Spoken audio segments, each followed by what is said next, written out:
Hi everyone, it's Scott here, dog trainer for thecontrolleronline.com, and this is our Call of Duty Ghosts video review. Infinity Ward are back in the driver's seat of the Call of Duty series, but those of you who are hoping for a Modern Warfare 4 are going to have to wait. Beginning a new chapter in the world's most popular military shooter is Call of Duty Ghosts. No, this isn't a Tom Clancy game, and though it does take place in the future, it isn't Black Ops 3 either. Ghosts is decidedly its own game, but can it stand above Infinity Ward's previous work, or will it fade into the background? Let's find out. If you were wondering when the Call of Duty franchise was going to run out of wars to make games about, rest assured this isn't the year. Call of Duty Ghosts takes place in the near future after a war that has devastated America. Portions of the US military are still intact, and one of those surviving units are the mythical Special Forces unit called the Ghosts. The setup to this story might sound a little cliche on paper, but the opening act was very well done. I specifically mentioned the first act because after the opening series of missions, the story quickly falls apart. It becomes hard to tell which character is which, as well as which character you're controlling at the moment, and any that do stand out only do so because they're older than everyone else. The Modern Warfare series had great stories and great characters, with Modern Warfare 2 being one of my favorite game stories of all time, but Ghosts is not some of Infinity Ward's best work. Though the story doesn't carry the campaign, the levels themselves are usually quite fun. Very seldom do scenarios descend into clearing rooms full of enemies one after another, and the run and gun action is often broken up with interesting set pieces.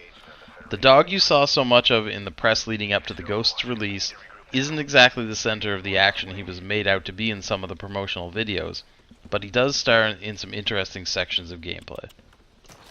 Oddly enough, the campaign doesn't try to do anything extra like Black Ops 2 did with the Strike Force missions, so it feels like a step backward at the end of the day. You will still get to play through a pretty wild 6-hour action movie, it just won't be your favorite Call of Duty campaign. The other good thing for you lone wolves or offline players is that you can play squads in Extinction offline or in 2-player split screen. Visually, Call of Duty Ghosts did seem more polished than its predecessors, and I'm sure it will look even better on next-generation systems when they release. Every last ounce of power is being drawn out of this old game engine, and Ghosts looks great because of it. Call of Duty Ghosts features the same style of great multiplayer action that you're used to. This year's maps are bolder and more detailed than many from the previous games, but the core action remains largely the same. There have been a few tweaks to the progression systems and character customization options, but nothing that changes the adversarial portion of the game in any big way. Zombies has always been Treyarch's thing when it comes to co-op, so instead Ghosts tries to make aliens the new zombies with Extinction mode. This mode will feel similar to the Zombies co-op mode that was included in some of the previous games, but involves defending different points from waves of aliens instead of waves of undead. You won't die as quickly as you did in Zombies, but the environments don't evolve in the same way they did as players spent money to unlock doors. Building defenses has been reduced to spending a little money on certain set pieces, like a short section of electric fence, rather than the more elaborate environmental interactions that Extinction's predecessor featured. Squads mode, the final option for multiplayer action, is a deeper version of the AI training modes available in some of the previous games in the series, and allows you to customize your AI allies and engage in battle with other AI opponents.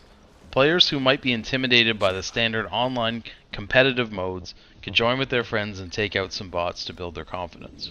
Lots of people are going to enjoy Call of Duty Ghosts. The campaign is an entertaining, if forgettable, thrill ride that is over in a couple of hours. The multiplayer action is some of the same great formula that made the series so popular to begin with, and there is even co-op action for people who want a more casual experience with just their friends. However, if you dig a little deeper, you can see that Ghosts is the first game in the series that didn't move things forward. In fact, some of the modes have gone backward. Certain pieces of Call of Duty Ghosts are great, but this isn't the total package you're used to when you buy a Call of Duty game. We're giving this one a 7 out of 10.